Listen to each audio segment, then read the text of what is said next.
Let's pray. Heavenly Father, give us some anticipation and some expectation and maybe a little patience. In Jesus' name, amen. Gravity and speed affect time. 60 seconds isn't 60 seconds if you're going really, really fast, like light speed fast. In fact, time actually passes slower for those of us who live at sea level compared with those who live at the top of Mauna Kea, roughly 13,000 feet. It's all because of a difference in gravity. Now, we're only talking nanoseconds, but to me it really does help to explain island time. For some of us, time just flies by, and for others, it's like there's an anchor holding it back. When Einstein postulated general relativity and specific relativity in the early 1900s, it really didn't help us figure out why some things take forever and others just like one minute they're there and the next minute they're not. But trying to help a child understand time. Parents and teachers will make one of those paper chains. You know the paper chains, all the links, one for each day until whatever's going to happen. And each day they remove one. And what they're hoping is that the child will notice that once it was really, really long and now it's really, really short. And it's kind of like the Advent wreath in reverse where we're seeing, okay, we're getting closer and closer. Now, I have to admit, a paper chain is a lot more helpful than the old E equals MC squared stuff.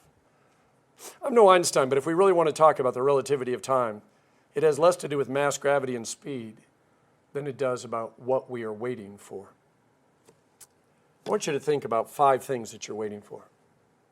Your next birthday, retirement, children, test results, moving, vacation, graduation, growing up.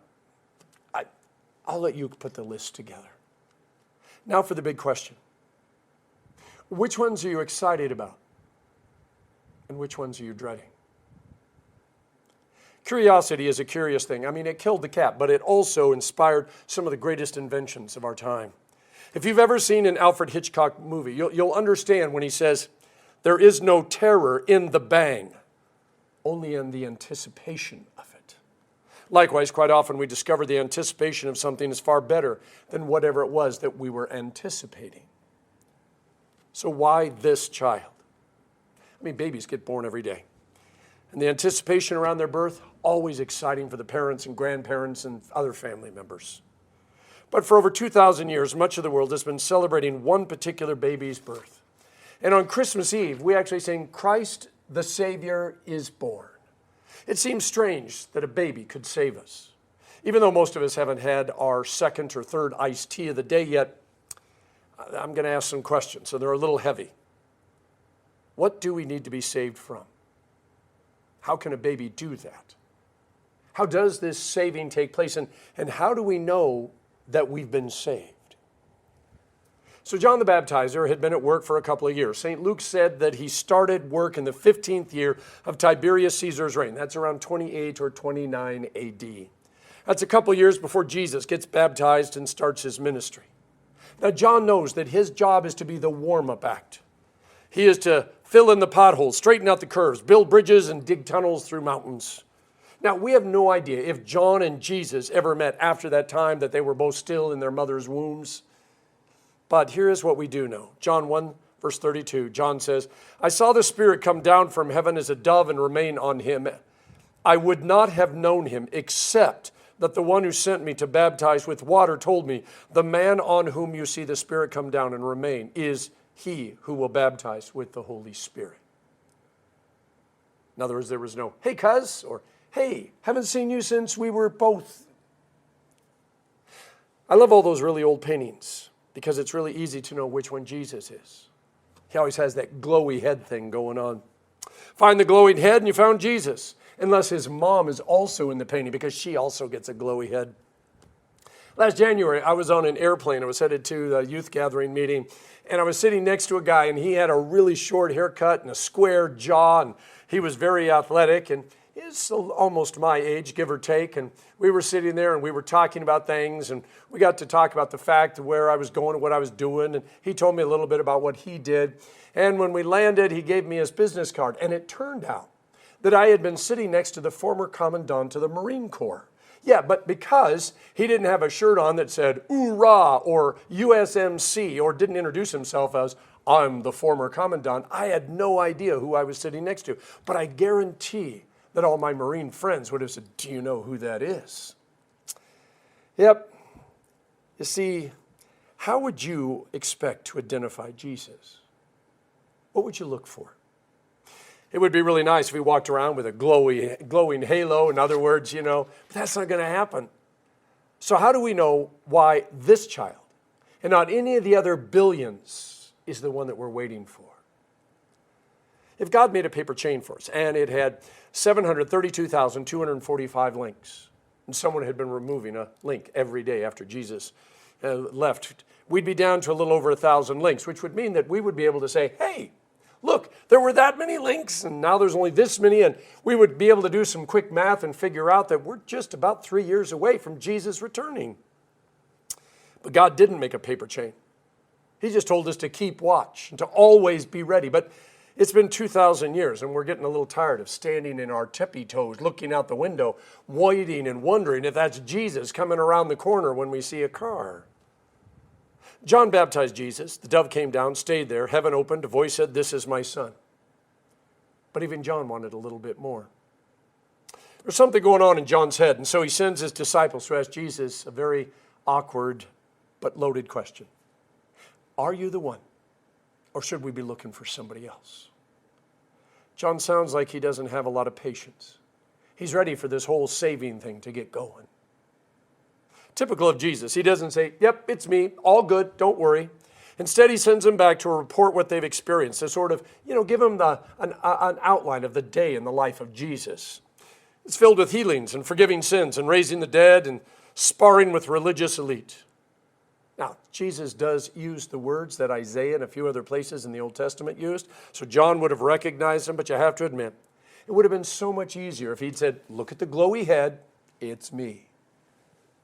So we were sitting around Stan Rankin's apartment in Seward, Nebraska, doing Bible study at Concordia Teachers College back then. It was 1980. And the room was filled with a bunch of guys who, for the most part, were planning on going off to the seminary. We thought we knew everything. We really did think we knew everything.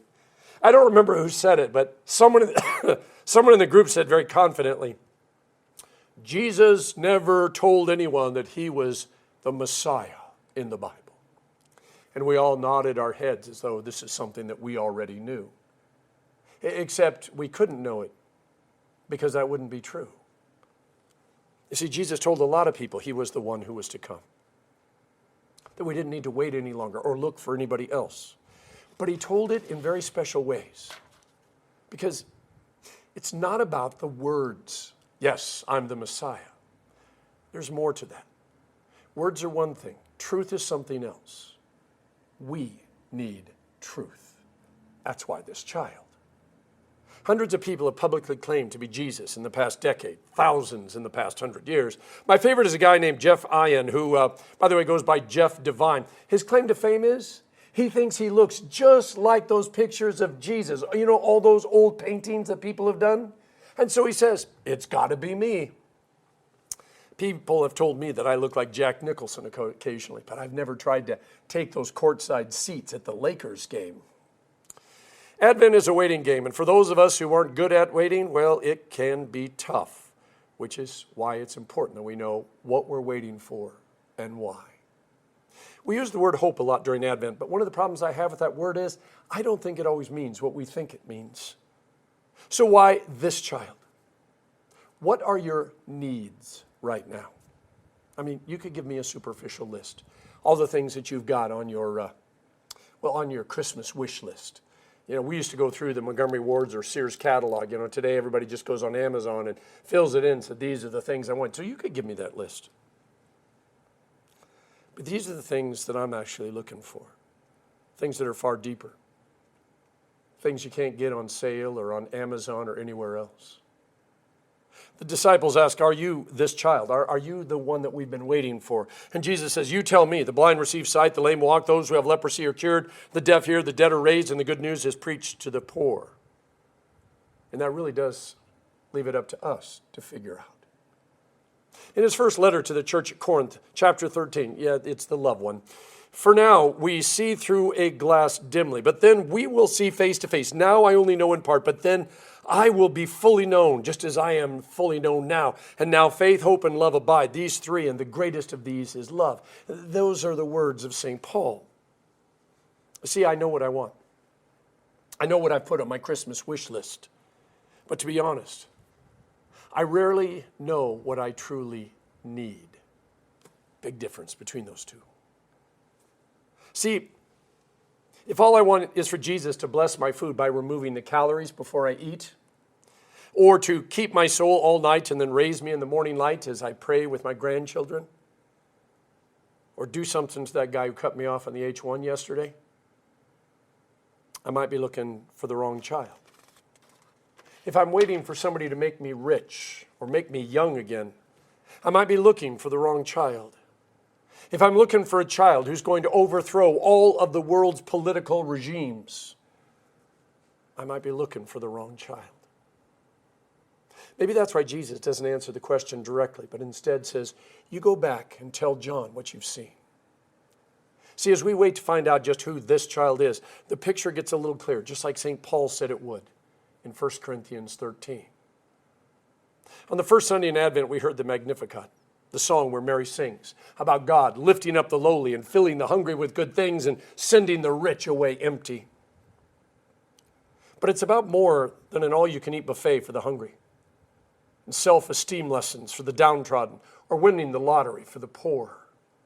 It's not even about all the rich getting their comeuppance. Mary is allowing us to put a name to this season of waiting, a season where we experience the tension between God's promise and God's fulfillment. And we realize that we are both the rich and the poor, the sick and the healthy, the lost and the found, and you can keep going back and forth between all those things. We often think we're just this side, but to be honest, we're both. Jesus names the frustrations of the human condition, and he gets us to view the truth of our fragility, our pain, and our suffering through the eyes of God. Are you the child we've been waiting for, we asked? And Jesus comes back with, it depends on who you've been waiting for. Hope often feels insufficient. We want God to act, and we want him to act right now. But we also want God to use somebody else because our schedules are full, our bank accounts are empty, and we haven't been feeling all that well lately. Obviously, it would be better if God used somebody else to fix the world and take care of everything. We long for action and answers. We light another candle. We pray another prayer. And we wait, and we wait, and we wait, all the while asking, are you the child that we've been waiting for, or should we look for somebody else? And Jesus says, the blind see, the deaf hear, the lame walk, the lost are found, sinners are forgiven, the poor are fed. And he waits for us to get it. He waits for us to have that aha moment. But we are both a hard-hearted people and a forgetful people, which is why we don't see this as an invitation for us to join him in his redemptive work of healing and loving and forgiving and helping and encouraging. See, we are an Advent people waiting with impatient impatience and gathered by God's grace to proclaim the mystery of faith, a rejoicing hope in the love that's revealed in the one who is to come, but who is ready to come right now in and through us to our family, our communities, our nation, and our world. Did you hear that? He came once and he's ready to come right this minute in and through us to our family, to our church, to our community, to our nation, to our world. To wait for Christ to come in his fullness is not a passive thing, pious, prayerful, churchy. To wait for Christ to come in his fullness is above all else to act in Christ's stead as fully as we know how and to the extent that we can. To wait for Christ is to be Christ to those who need healing and hope. Because unless we bring it, it may never be brought to them at all, the poor, the lonely, the lost, the hurting, at least in this world. And so if we ask why this child, the answer might be as simple as, well, the world and our neighbors and our family need this child as much as we do. And until he returns, all they have is us. And if we're out doing things in the name of Jesus, it might make time go a little faster than if we're just sitting around waiting for him to show up. and to do his thing when he's willing to do it right now in and through us. In the name of the Father, and of the Son, and of the Holy Spirit. Amen.